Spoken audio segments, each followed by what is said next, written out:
Good morning. Welcome to Morning Motivation.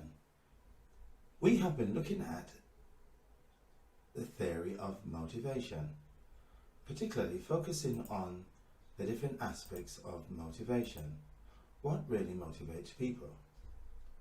We looked at M as an acronym and we said M stood for master.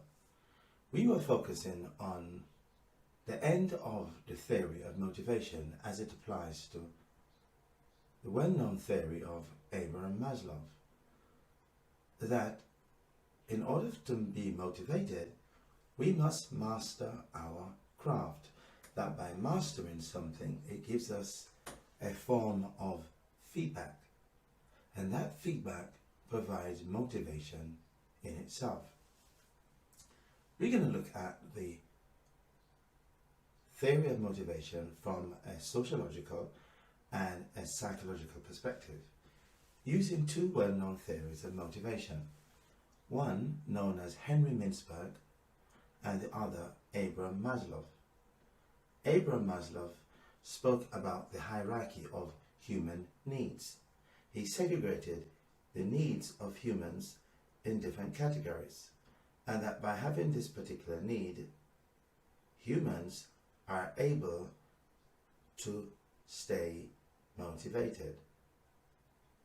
One of the common forms of motivation is looking at motivation from a perspective of self-fulfillment. At this level, the human being has mastered certain other basic needs. In fact, let's put the theory apart. Three categories of needs humans have. The three categories are basic needs, psychological needs, and self-fulfillment needs.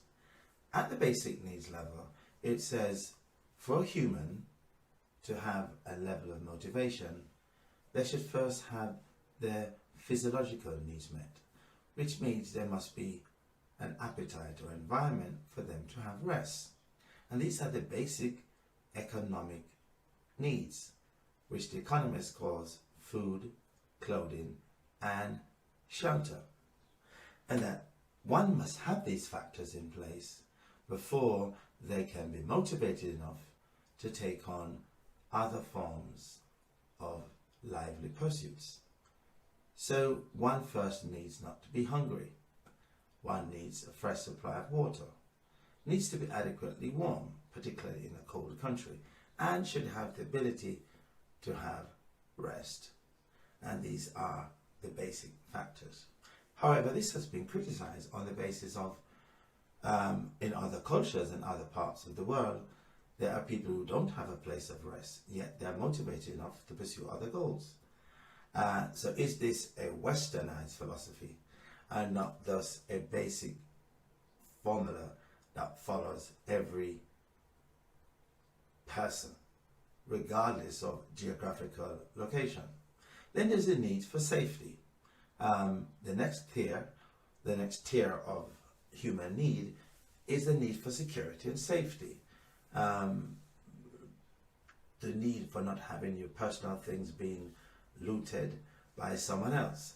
That form of social safety is important. And then, of course, it's being part of a kinship network or a family. It's for these reasons that people join clubs and social societies. An increased need for psychological awareness, that is having the right friends, an intimate relationship, relationship that allows us to feed from the other person. And it's from this that we get the human psychological need of intimacy, being with someone who cares about you beyond the average safety level. Now, not everyone has been fortunate enough to be in an intimate relationship. So this doesn't necessarily mean that you cannot be motivated if you don't have the need of a loved one, single people. Also, we can look at the fact that some people's problems are compounded further by being in relationships that don't adequately satisfy their needs. on the basis of poor choice of friends or poor choice of a lifetime partner, or incompatibilities in the relationship, be it psychological, sexual, or personal. These needs often force people to find these psychological needs from other places, which we won't mention in this broadcast. We're focusing on the fact that to be motivated, we must look at all the different factors that can affect us from achieving our ultimate need, which is, of course, self-fulfillment or self-actualization. Remember first that we are a spirit that lives in a body. We are a spirit who has a soul who lives in a body. However, in our soulish realm, we have these other needs which intrinsically helps us to be grounded, more stable people, more balanced people, who can have a less one-dimensional view of the world around us. And then we look at the esteem needs, which is part of psychological needs. And this tier focuses on prestige, the type of car you drive, where you live, the people you associate with. And all this gives a feeling of accomplishment. Having access to the right kind of people provides a level of esteem to help someone to get to the next level. For instance, this is the overriding factor that we have special clubs with special requirements attended by certain people, like medical associations, legal associations, technology associations, people who are gifted and talented in particular skills will join these associations because of like-minded people.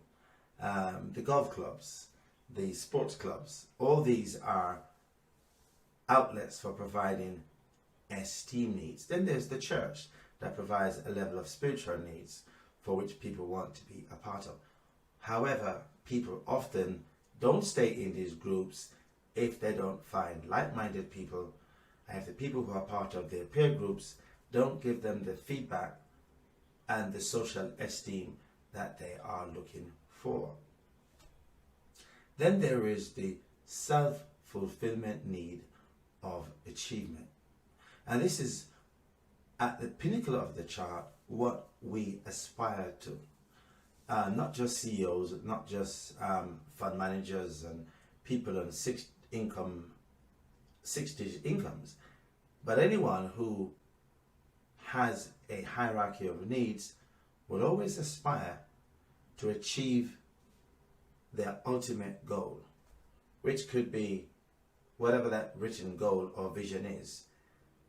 This is the ultimate aspiration of humankind. This is where we are driven to achieve our greatest potential. And this is a God-given innate ability. It's driven by God giving us an ability to want to improve ourselves. We don't want to do the same things we did 4, 5, 6 years ago. We want to do something new. We want to develop a new skill. We want to emphasize the aspects of us that draws people to us. This is the fish being in the water and not on the ground. This is you being among the people who bring out your best talent. That's the self-actualized version of you. And this is the highest level of potential within a human. This is where you don't need anyone to motivate you, because you've found your gift, you've found your calling, you've found your vocation, you've found your pursuit, and you want to keep on aspiring. Whatever that pursuit is, don't allow anyone to take you off course. Remain on course to get to what fulfills you. How do you know? There will be a sense of inadequacy about it. And when you find it, there will be a sense of accomplishment. Even when you are not being rewarded for it financially, you will know this is part of what you were meant to be.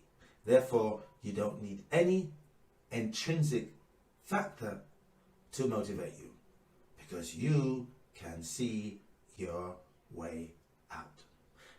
Now let's move on to the next theory, and that is the theory of motivation that has to do with two factors. One is called the hygiene factor, and the second is called the motivational factors, or what I call non-hygiene factors. This was coined by Henry Mintzberg. This is primarily a management theory. However, it's applicable to other forms of motivation. Very similar to Abraham Maslow in the sense that it provides you with recognition and achievement, which is also similar to self-actualization. On the other side of the chart, where you have hygiene factors, we have the factors that can threaten your motivation. What are those factors? Usually in the workplace, it's inadequate compensation or uncertainty around job security, stability in your employment, lack of cooperation with co-workers and not being able to work with people cohesively, lack of collaboration, or an unpleasant management or leader that doesn't allow you to develop your potential. These are factors that threaten your livelihood, your comfort, and your ability to achieve.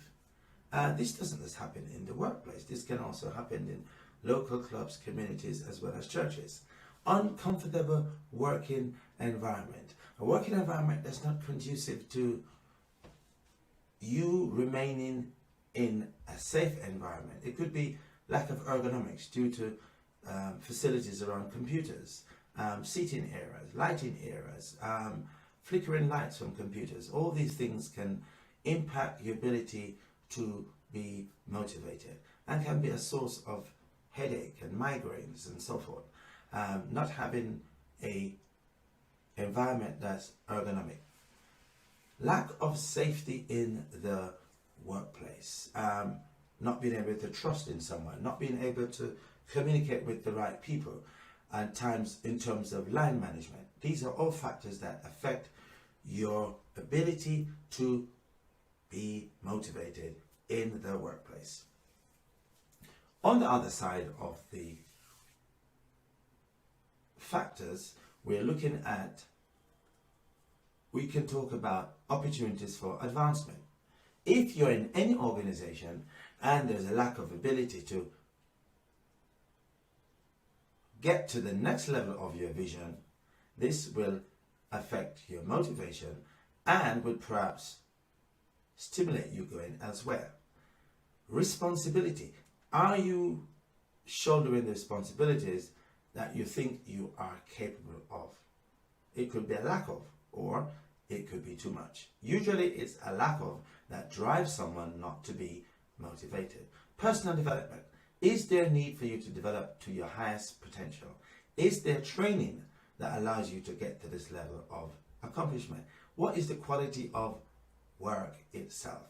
Can you improve your quality of work? Are there facilities that allow you to improve your ability? All these are factors that can hinge and protect your ability to motivate. The important thing here about the hygiene factors is that they don't normally prevent you from being motivated, but when they're absent, it prevents you from being focused on your goal and mission at hand.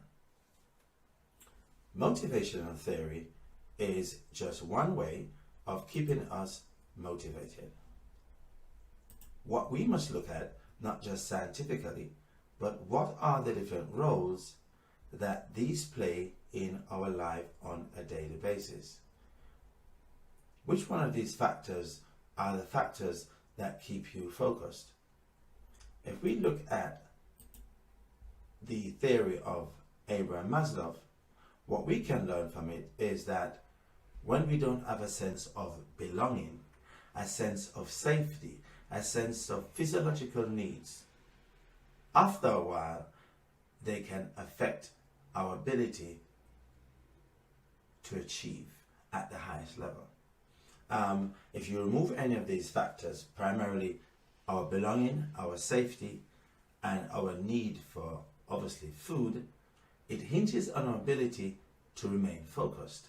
And the people who are very fulfilled, primarily between the ages of 8 to 15, 15 to 21, are the people who have these safety nets from their family, from their community, that drives them to aspire to other forms of fulfillment. What's important about this chart is not to be taken aback with all of the different level of needs, but to ask yourself, which one of these needs affect you the most?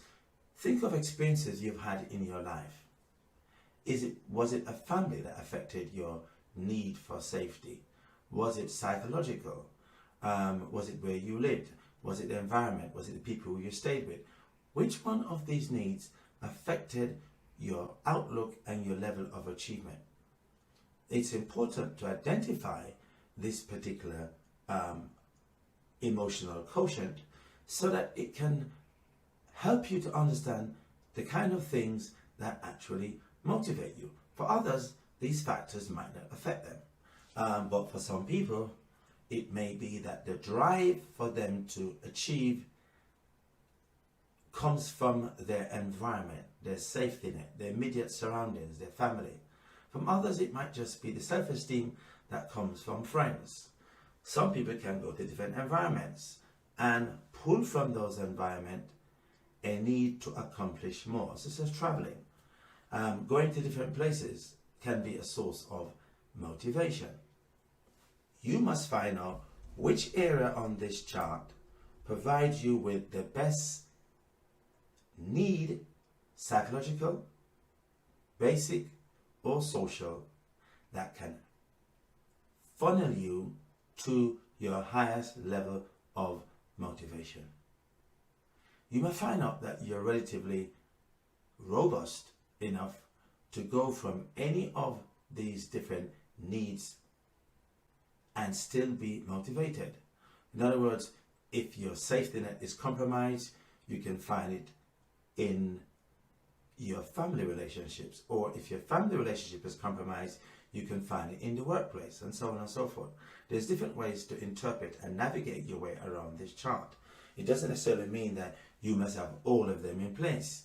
You may find some. When I was growing up as a teenager, my safety net came from my school, my friends, and my teachers, because that's where I felt at that age of my life I was vulnerable. So I took all the safety net from my school, all the input from my teachers, and that allowed me to acclimatize and achieve my examination results. As a student, it's important that you find out where is your safety net, where can you find your sense of belonging so that you can achieve. You might be a minister in a church and find that a pastoral network, a leadership network, is where you get most of your extrinsic needs met. We all have these social needs, and you must identify where they are or where you can find them. It might be becoming part of the Toastmasters, where you learn to speak, where you learn to develop necessary communication skills to do presentations. Whatever is your outlet, or whatever forum or mechanism you use to develop your social needs, your psychological needs, and your basic needs, whatever method that is, find it, stick to it, so that you can accomplish everything that you are meant to achieve. Thank you very much for listening to Morning Motivation.